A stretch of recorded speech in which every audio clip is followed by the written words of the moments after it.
오늘은 마태복음 13장 10절에서 12절입니다.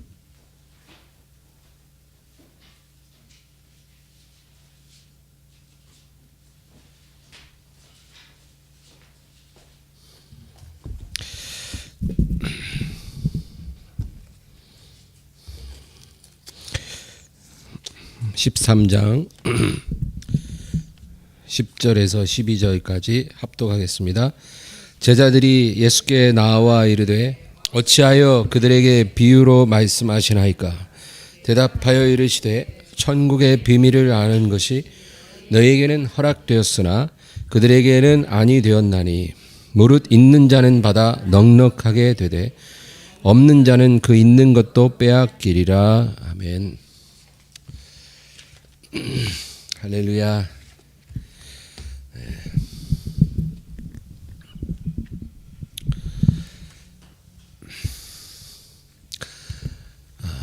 신앙을 가진 지 얼마 안 되는 초신자들은요, 하나님 말씀을 들어도 잘 이해하지 못합니다. 그건 어쩔 수가 없어요. 교회 학교 아동들도 그렇고요. 그래서 초신자들이나 아동들은 말씀을 들어도 나중에 물어보면은 아주 재미있는 이야기만 기억을 해요. 다니엘이 사자굴에서 아무 일도 안 일어났다. 요나가 물고기 뱃속에 있었다. 이런 이야기만 기억합니다. 또 어떤 간증들 이런 것을 기억합니다. 그리고 믿음이 성숙하지 않은 대부분이 다 이 단계에 해당이 돼요. 사실은 그런 성도들은 말씀을 들을 때 자기를 중심에 두고 하나님 말씀을 들어요. 항상 자기가 중심이에요. 오늘 내가 이렇게 막 마음이 괴롭고 힘든데 오늘 교회 가면 하나님이 나에게 딱 맞는 정말 힘이 되는 말씀을 주셨으면 좋겠다. 이런 거죠. 아마 우리가 다 그렇게 말씀을 기대할 겁니다. 그래서 내가 지금 너무 힘든 상황에서 예배를 드리는데 목사님이 정말 어떻게 그렇게 내 상황을 다 보고 있는 것처럼 딱 맞는 설교 말씀을 하시면 귀가 번쩍 뜨이는 거죠. 그리고 이제 은혜 엄청 받았다 그러는 거예요. 또 성경을 읽다가도 진짜 내 상황에 너무 맞는 말씀 딱 읽으면 눈이 번쩍 뜨이는 거예요. 그것이 일반적인 이제 성도들이 말씀을 듣는 그 태도입니다. 자기 상황에 맞지 않으면 말씀이라 해도 귀에 잘 들어오지도 않아요. 나랑 상관이 없다는 거죠. 그러나 믿음이 성숙한 사람은 말씀을 들을 때 자기가 중심에 있는 게 아니라 하나님이 중심에 있습니다. 그래서 하나님을 중심에 놓고 말씀을 듣는 거예요. 지금 내가 듣고 싶은 말씀, 지금 내게 필요한 말씀이 아니고 지금 하나님이 내게 무슨 말씀을 하고 싶으신가. 그게 중요한 거예요. 여러분, 우리가 말씀을 들어도요, 내가 중심에 있는 것과 하나님이 중심에 있는 것은 또 수준이 틀린 겁니다. 그래서 우리가 말씀을 들을 때 지금 내게 필요한 말씀을 듣기 위해 말씀을 듣는 것이 아니라 하나님이 이 시간 나에게 무엇을 말하고 싶으신지 그것에 귀를 기울일 수 있는 그런 사람이 되기를 주의 이름으로 축원합니다. 여러분, 자식들도 똑같아요. 어린 아이들은 부모가 아무리 많은 말을 해도 자기가 받아들일 수 있는 말만 들어요. 그렇죠? 아이들이니까 어쩔 수가 없어요. 아이들의 입장에서 받을 수 있는 말만 받는 게 아이들이에요. 그리고 다 큰 자식도 철이 없는 자식은요, 자기가 하고 싶은 말만 하고 듣고 싶은 말만 들어요. 철이 없어서 그래요. 그러나 철이 든 자식은 부모 앞에 있을 때 부모님이 무슨 말을 내게 하고 싶으신가 거기에 관심을 갖는 거죠. 그래서 부모님이 한마디 하면 두마디 알아듣고 세마디 하면 열마디 알아듣는 거예요. 그게 바로 이제 철든 자식, 정말 성숙한 자식의 모습이죠. 우리가 하나님 말씀을 들을 때도 그렇다 그것입니다. 성경을 읽어보면 예수님 앞에 사람들이 많은 질문을 해요. 근데 예수님은 대부분 동문서답하십니다. 사람들이 어떤 질문을 하면 거기에 대한 답을 해줘야 되잖아요. 그죠? 근데 예수님 대답은 대부분 다 동문서답, 4차원적인 대답이에요. 왜 그러셨을까요? 일례로 요한복음 3장에 니고데모가 한밤중에 예수님을 찾아와요. 니고데모는 유대인의 관원이에요. 그러니까 고위직 공무원이라는 거죠. 그러니까 낮에 오면 아무래도 구설수에 오를 수 있어요. 그러니까 밤에 은밀하게 예수님을 찾아옵니다. 그리고 예수님 앞에 말을 해요. 주여, 하나님이 행하시지 않고는 당신이 행하는 이 놀라운 표적들이 나타나지 못할 것입니다. 그러니까 지금 당신이 행하는 이 기적들은 다 하나님으로부터 나온 능력인 것을 제가 믿습니다. 이제 이렇게 예수님을 띄워드렸어요. 그렇게 자기도 생각하는 거죠. 근데 예수님이 뭐라 그러냐면 사람이 거듭나지 아니하면 하나님 나라에 들어갈 수 없느니라. 완전 동문서답이에요. 지금 하나님이 함께하지 않으면 이 놀라운 표적들은 일어날 수 없는 것입니다. 그럼 거기에 대한 코멘트를 해야 되는데 거듭나지 않으면 하늘나라에 들어갈 수 없다는 거예요. 그러니까 예수님이 왜 이런 대답을 하셨냐면은 네가 100번 1000번 이런 하나님의 기적을 보고 놀란다 할지라도 네가 거듭나기 전에는 하늘나라에 들어갈 수 없다 그 얘기예요. 그러니까 사실은 진정한 정답인 거예요.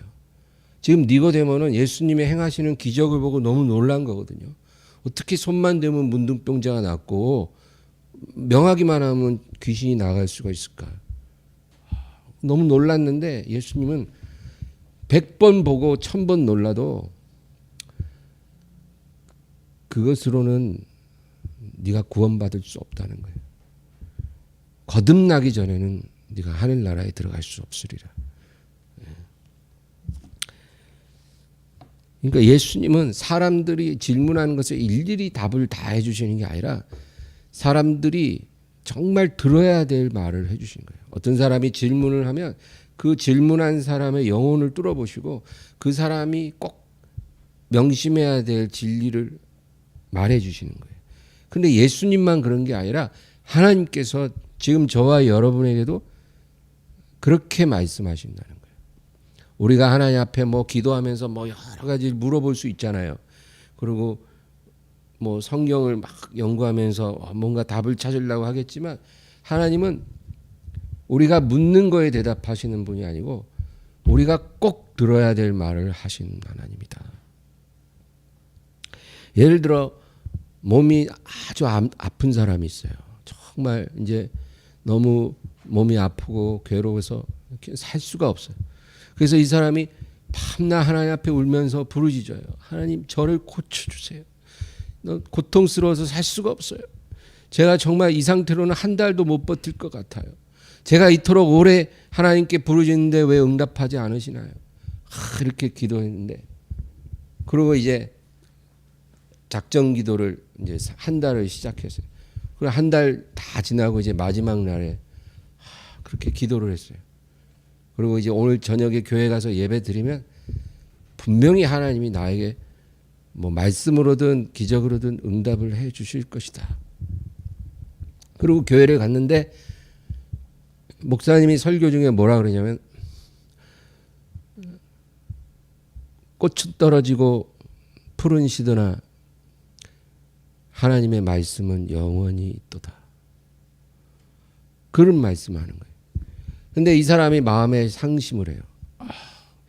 주여, 저는 오늘 오면 목사님이 히스기야가 죽기 전에 간절히 기도했더니 하나님이 히스기야에게 내가 내 눈물을 보았고 내 기도를 들었노라, 이 말씀 주실 걸 기대하고 왔는데 뭐라고요? 꽃은 떨어지고 푸른 시드나 하나님의 말씀은 영원하도다. 그러면 내 육체는 꽃과 같고 풀과 같으니까 이제 떨어진다 그 말이네요. 이제 죽으라 그 말인가요? 제가 이토록 기도할 것만 결국 하나님의 응답이 이런 건가요? 이런 식으로 마음에 서운할 수도 있잖아요. 근데 여러분, 하나님이 그런 말씀을 주셨을 때 왜 주셨는가를 깊이 생각해 볼 필요가 있어요. 그래서 우리가 부정적인 반응을 보이기보다 믿음의 반응을 보여야 돼요. 하나님, 그래요. 정말 제 육신은 풀과 같고 꽃과 같아요. 하나님 앞에서 정말 아무것도 아닌 그런 이 육신인데 제가 이 보잘것없는 흙집 속에 살다가 때가 되면 가는 거는 당연하지만 제가 지금 가기에는 하나님 앞에 맺은 열매가 너무 없어요. 그래서 다시 한번 건강을 주시면 남은 생에는 정말 주님을 위해 살아보고 싶어요. 하나님, 이 풀과 같고 꽃과 같은 육체라도 불쌍히 여겨주세요. 이렇게 이 사람이 기도를 만약에 한다면, 그렇죠? 하나님 말씀을 그런 식으로 받아들이면 그 사람의 치유가 일어나기 시작하는 거예요. 여러분, 내가 기대하는 답이 아니라고 금방 낙심해 버리면 아무 일도 안 일어나지만, 내가 기대하는 답이 아니라 하나님이 주시는 답을 응답으로 받아들이고 하나님께 영광을 돌리면 그때 내가 기대하던 일들이 일어나는 거예요. 그래서 하나님의 말씀을 주시는 대로 믿음으로 받는 게 너무너무 중요하다는 거예요. 어떤 사람들은 목사가 설교만 하면 와가지고 목사님 저 들으라고 하는 소리죠. 쌍심지를 뜨고 누가 목사님한테 제 얘기했어요? 그런 식으로 들으면 안 된다는 거예요.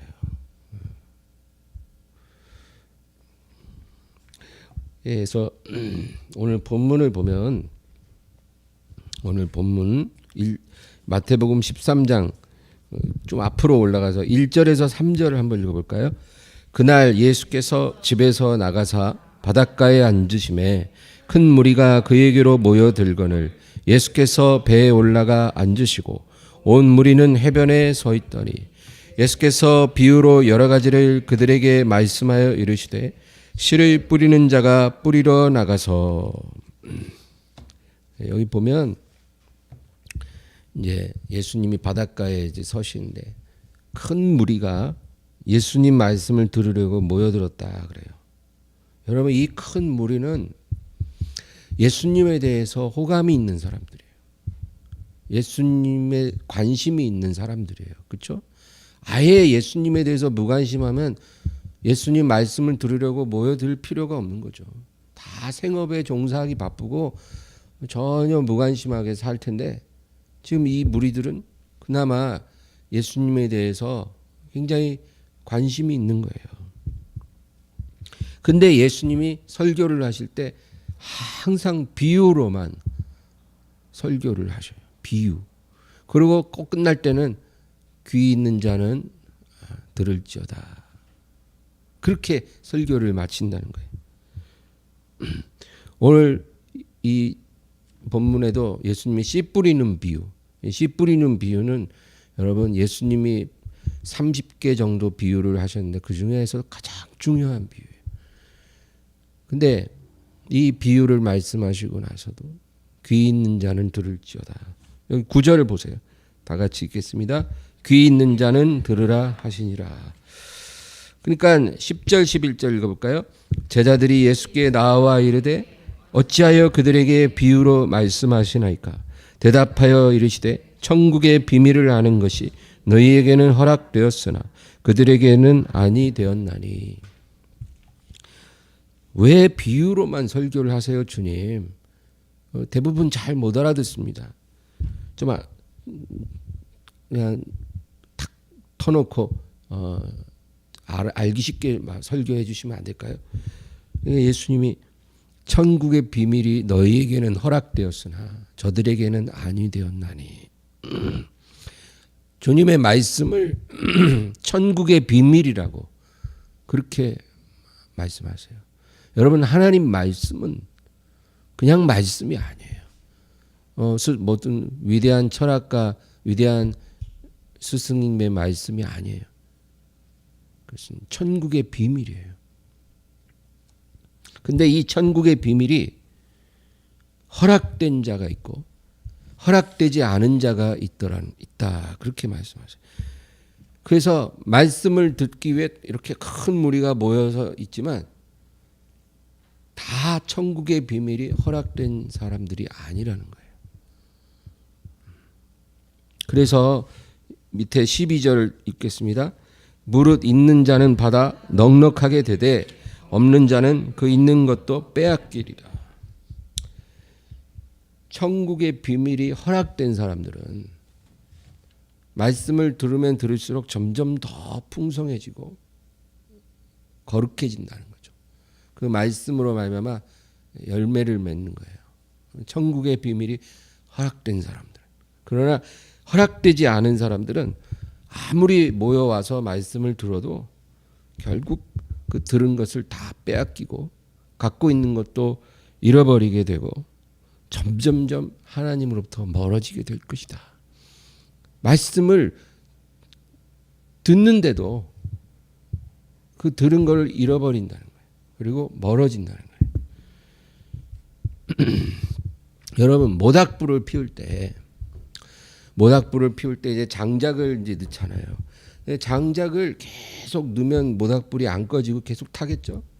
그러나 이제 장작을 그만 넣으면 그러면 이제 있는 나무들이 다 타면서 모닥불이 점점 약해지는 거예요.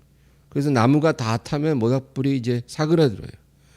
그리고 이제 불씨만 싹 남겠죠.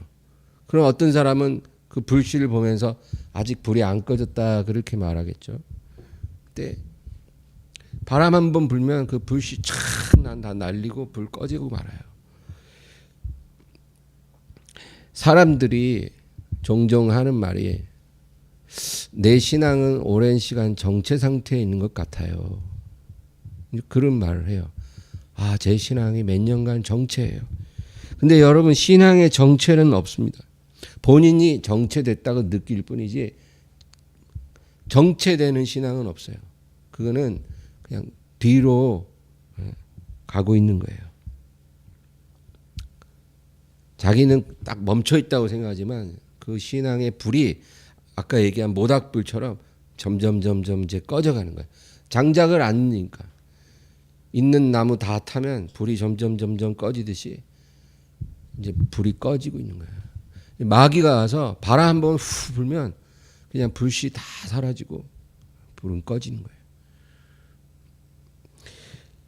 그러므로 이 모닥불을 계속 타오르게 하려고 우리가 신선한 장작을 계속 넣어야 하는 것처럼 사람의 영혼도 신선한 말씀을 매일매일 받아야 돼요. 그래야 이 믿음의 불이 안 꺼져요.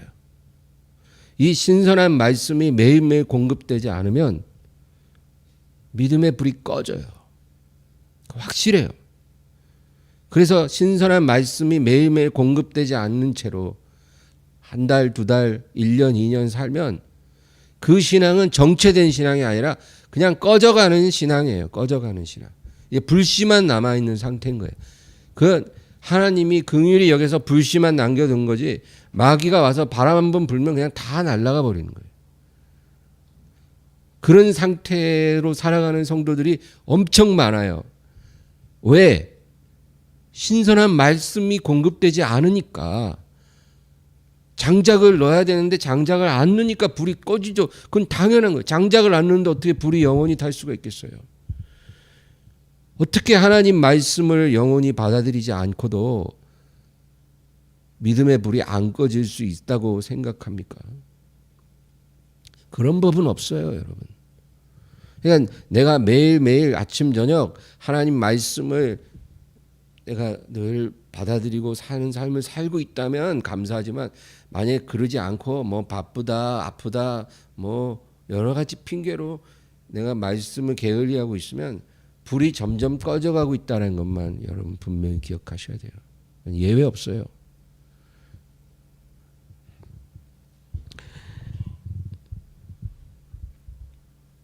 예수님이 씨 뿌리는 비유를 하시고 이 말씀을 했다는 굉장히 의미심장합니다. 여러분, 제가 씨 뿌리는 비유를 자주 얘기하는데 정말로 중요해요. 이 비유는. 이 씨 뿌리는 비유에 네 종류의 땅이 있다는 거죠. 네 종류의 땅이. 근데 이 네 종류의 땅에 씨가 떨어졌는데 세 종류의 땅에서는 결실을 못하고 한 종류의 땅에서만 결실을 했는데 30배, 60배, 100배로 결실을 하였더라. 그 얘기잖아요. 이 네 종류의 땅은 사람을 말해요. 사람. 그러니까 사람도 하나님 앞에서는 네 종류가 있다 이거예요. 예. 세상의 기준으로 뭐 돈 많은 사람, 돈이 조금 많은 사람, 돈이 보통 있는 사람, 돈이 없는 사람, 이런 식으로 네 종류가 아니고 하나님 기준에서는 또 다른 분류로 네 종류의 사람이 있다 이 얘기예요. 근데 세 종류는 결실을 못했다는 거예요. 근데 이 네 종류의 사람은 하나님 말씀에 무관심한 사람들이 아니에요.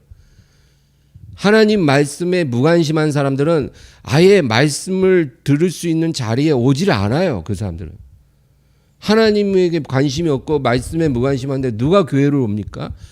또 누가 말씀을 듣겠어요? 그런 사람들은 여기 해당이 안 돼요. 그러니까 이 네 종류의 사람은 다 하나님의 말씀을 듣는 사람들이에요. 그 듣는 사람들 중에 넷 중에 셋은 결실을 못하고 한 사람만 결심을 하였더라. 그 얘기인 거예요. 한번 살펴보겠습니다. 첫 번째는 길가에 씨가 떨어졌다는 거잖아요. 길가에 씨가 떨어진 거는 말씀이 잘못 뿌려진 거예요. 결국 씨앗만 버린 거예요. 왜냐하면 새들이 와서 바로 쪼아 먹어버리거든요. 그 씨앗을. 이런 사람들은 교회에 오긴 오는데 하나님의 말씀을 듣기 위해 오는 게 아니에요. 교회에 온다고 다 하나님 만나고 하나님 말씀 들으려고 오는 사람들만 있는 건 아니거든요. 구경하러 오는 사람들도 있어요, 여러분. 심심해서. 요즘은 그런 사람이 많이 줄었지만 예전에 코로나 전에는 그냥 심심해서 막 사람 구경하러 뭐 성가대 노래하는 거 보러 구경 삼아 교회 오고 뭐 선물 받으려고 교회 오고 그리고 또 사람들과 어울리려고 그렇게 교회에 오는 사람들이 있다는 거죠. 이 사람들은 교회에 오는 목적이 잘못된 거예요. 하나님 말씀에는 관심이 없어요. 다른 목적으로 교회를 오는 사람들이 많아요. 바로 이런 사람들이 길가입니다. 이런 사람들은 재미가 떨어지면 교회 안 나옵니다. 이런 사람 별로 없을 것 같죠. 전 목회하면서 이런 사람 많이 봐요. 딱 보면 알아요. 교회에 오는 목적이 하나님 말씀을 얻기 위해 오는 게 아니라 다른 목적으로 오는 사람들 금방 보면 알 수 있어요. 그런 사람들은 그냥 내비둬요. 왜냐하면 재미 떨어지면 교회 안 나오거든요. 얼마 후에 보면 이제 교회 더 이상 안 나와요. 예, 이런 사람들이 바로 길가와 같은 사람이에요. 두 번째로 흙이 얕은 돌밭입니다. 이런 땅은 씨앗이 뿌려져도 뿌리를 내릴 수가 없다 그 얘기예요. 말씀이 뿌리를 내릴 수 없는 사람이 있어요. 뿌리가 내려가지를 않아요.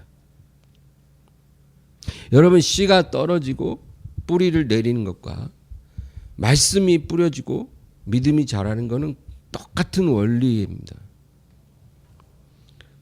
그런데 씨앗이 뿌려지면 뿌리가 나고 싹이 날 거 아니에요. 그런데 결실하기까지 반드시 시험을 통과해야 하는 거예요. 시험을 통과하기 전에 결실이 안 맺어요. 그래서 씨앗이 떨어지면 뿌리를 내리고 이제 싹이 나고 줄기가 올라가잖아요. 그러면 이제 참 밤에 차가운 한기도 이겨내야 되고 또 한낮에 뜨거운 열기도 견뎌내야 되고 비바람도 견뎌내야 되는 거예요. 그런 과정을 거쳐서 이 씨앗이 자라 열매를 맺는 거죠. 그러면 한기도 이기고 열기도 이기고 비바람도 이기려면 뿌리가 내려가야 이길 수 있다는 거예요. 뿌리가 내려야 그런 시험을 견뎌낸다는 거예요. 그것이 땅에서 결실하는 원리거든요. 근데 흙이 얕은 돌밭은 뿌리가 내려갈 수가 없기 때문에 그냥 한낮에 태양만 뜨면 다 말라버리는 거예요. 그러니까 결실에 이르지 못한다. 그 얘기예요, 예수님. 그래서 사람도 여러분 시험을 못 이기면 신앙의 결실을 못 맺어요. 결실을 맺기까지 반드시 시험을 통과해야 되는데 그러려면 시험을 이기려면 말씀이 그 심령에 뿌리를 내려야 되는데 뿌리가 내려지지 않는 사람들이 있더라고요. 그런 사람들은 시험을 못 이겨요.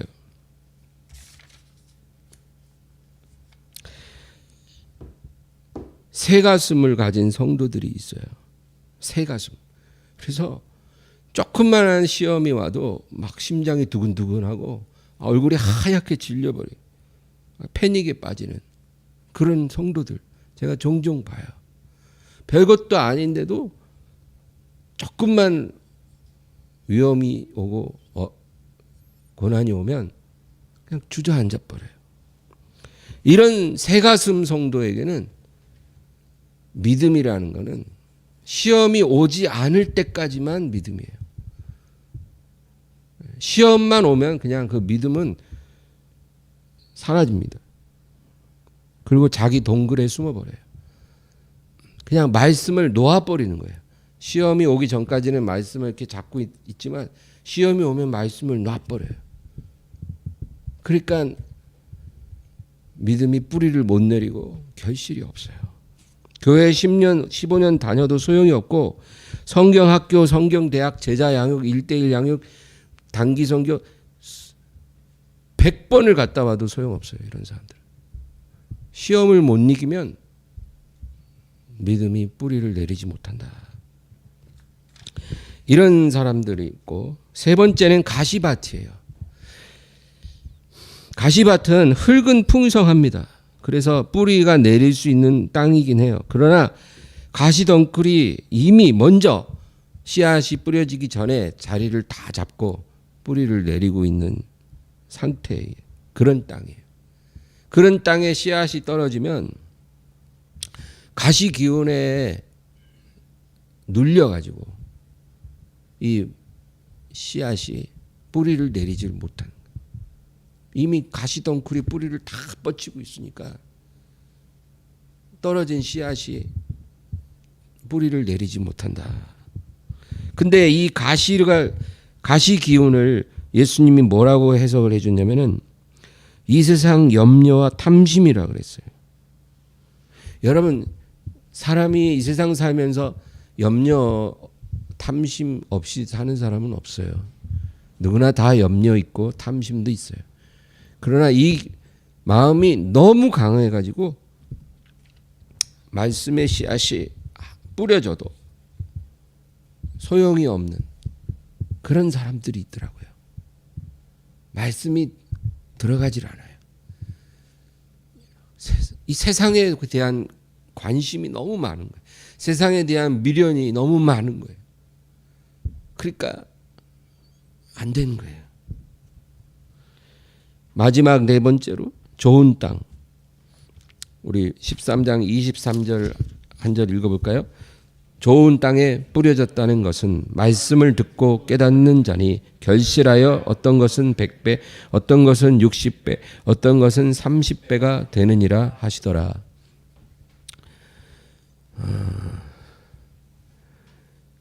좋은 땅은 뭐라고요? 예수님이 말씀을 듣고 깨닫는 자라 그랬어요.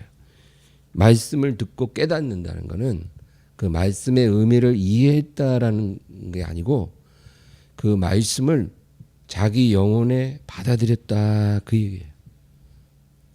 이것이 바로 좋은 땅입니다. 이 좋은 땅을 묵상하면 딱 누가 생각나냐면 마리아가 생각이 나요. 이 마리아는 나사렛에 사는 시골 처녀잖아요. 약혼남이 있는 시골 처녀예요. 근데 그 마리아에게 천사가 왔어요. 너에게 하나님의 능력이 임하리니 네가 임신하게 되리라. 네가 낳을 아들은 인류를 죄에서 구원할 자이라. 그렇게 말을 했어요. 우리 누가복음 1장을 한번 찾아볼까요? 누가복음 1장 35절에서 38절. 1장 35절에서 38절 다 같이 읽습니다. 천사가 대답하여 이르되 성령이 내게 임하시고 지극히 높으신 이의 능력이 너를 덮으시리. 이러므로 나실 바 거룩한 이는 하나님의 아들이라 일컬어지리라. 보라, 내 친족 엘리사벳도 늙어서 아들을 배었느니라.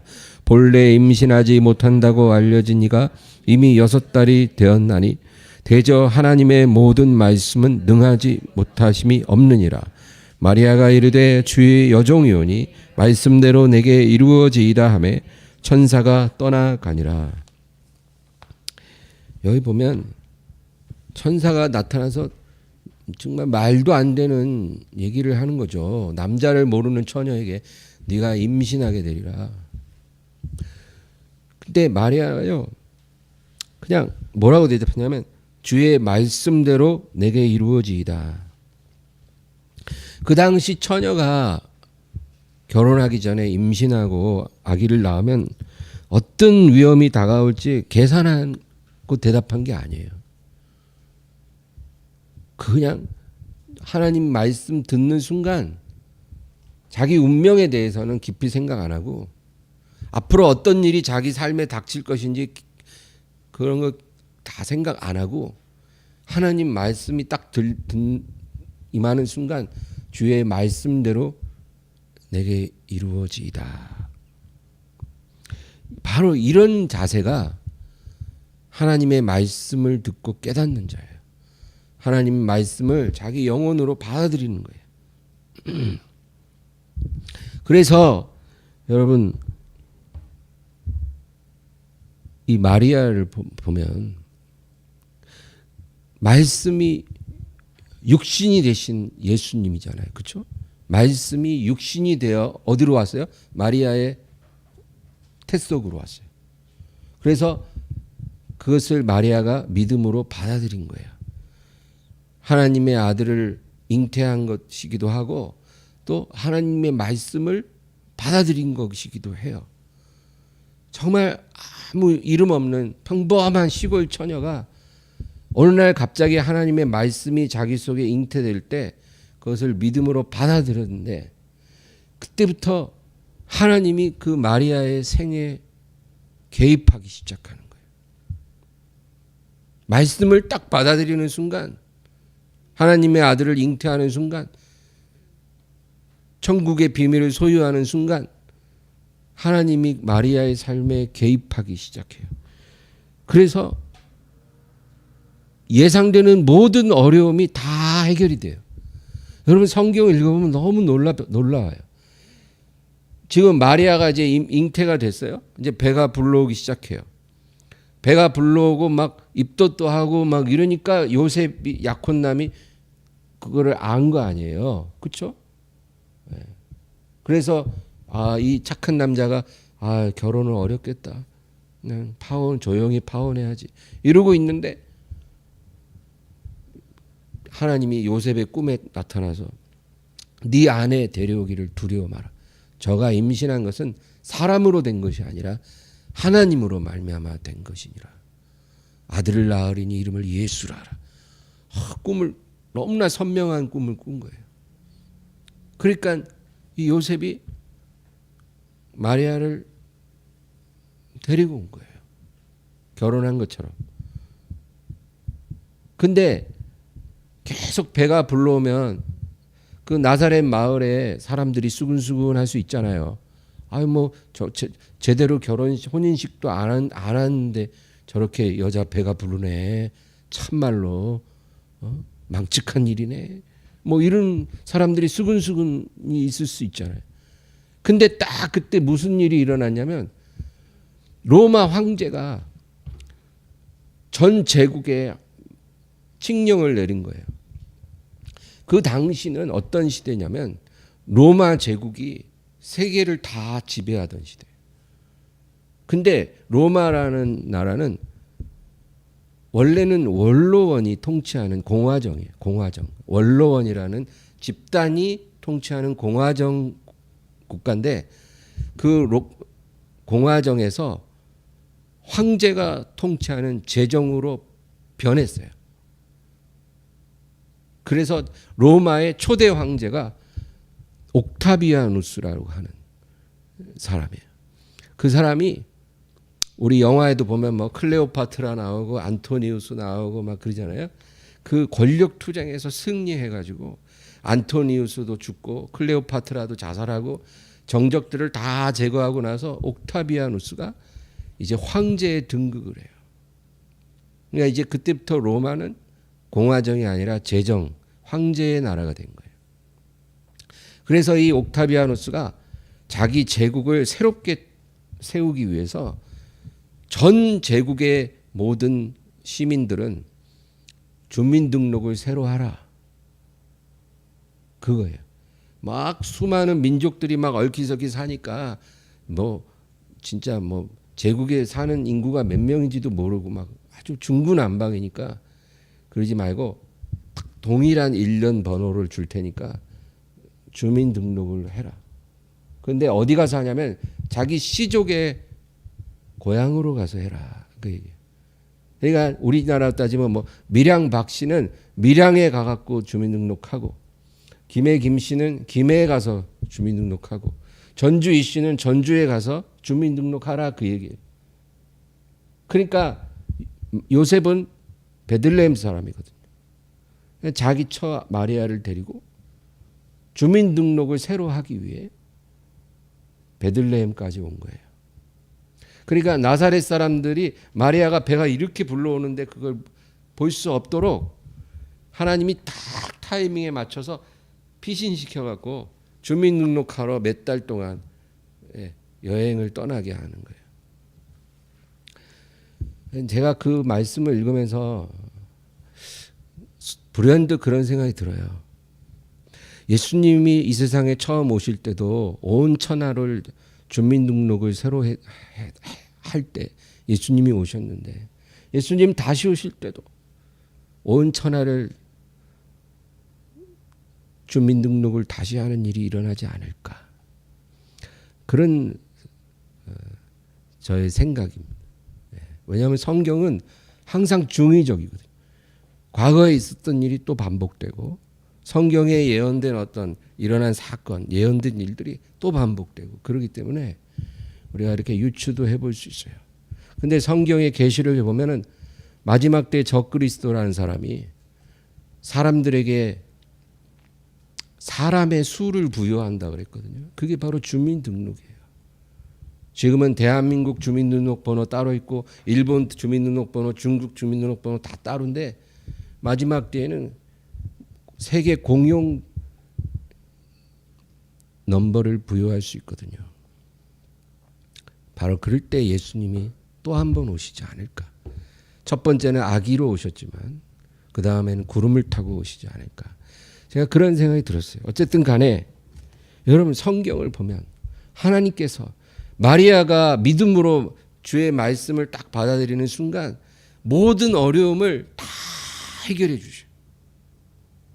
그래갖고 주민등록하러 베들레헴까지 왔는데 또 여관이 없어가지고 마구간에서 출산을 했는데 딱 때 맞춰서 동방박사가 와서 황금과 유향과 모략을 드리고 갔는데 꿈에 하나님께서 고향으로 돌아가지 마라, 헤롯이 너를 죽이려 한다, 그러니까 결국 하나님의 인도하심으로 이집트로 피신을 했는데 그 2년 동안 박사들이 죽어가는 황금과 유향과 모략을 팔아서 아무 염려 없이 생활을 잘하다가 또 꿈의 지시하심을 받아서 고향으로 돌아오는 그런 일들이 일어나는 거죠. 이렇게 절묘하게 하나님이 보호해 주시고 인도하시는 일이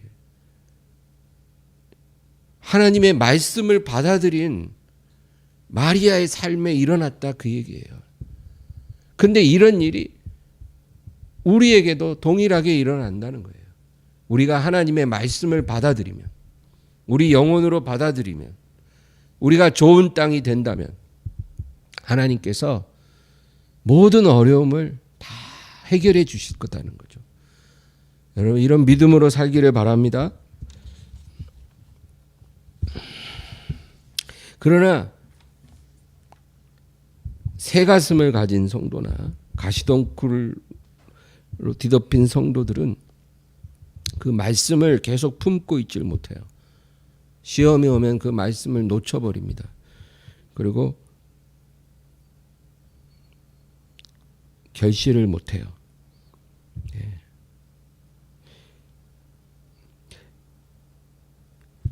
여러분, 임신한 여자가 아기를 임신하면 아기를 출산할 때까지 그 아기를 지켜야 되잖아요. 그러면 몸도 잘 간수하고 정말 조심조심, 그렇죠? 뭐 음식 하나도 생각해서 먹고 스트레스도 안 받고 자기 자신을 육적으로 영적으로 심적으로 잘 관리해야 되잖아요.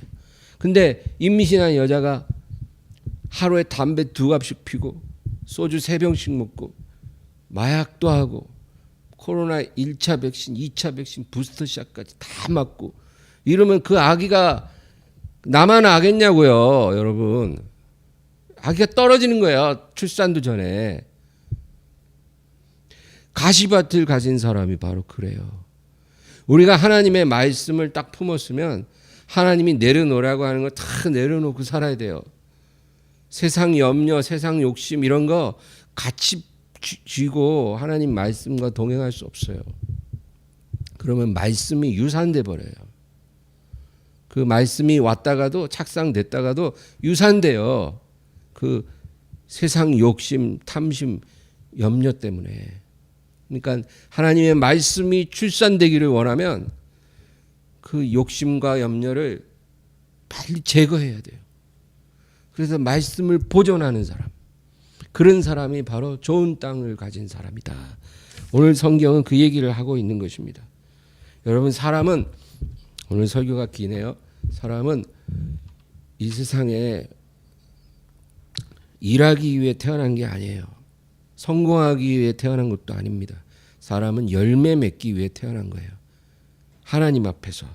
그리고 하나님이 마지막 날에 그 열매에 대해서 각 사람과 결산하실 거예요. 우리가 하나님 앞에 열매를 많이 맺는 사람이 되려면 반드시 내가 좋은 땅이어야 해요. 나는 정말로 좋은 땅을 가진 사람인가? 우리 스스로에게 물어보시기 바랍니다. 하나님 말씀 열매 맺을 수 있도록 내 자신을 좋은 땅으로 지키는 저와 여러분이 되기를 주의 이름으로 축원합니다. 오늘 말씀을 생각하면서 우리 간절히 기도합니다. 주여, 주여, 주여. 감사합니다.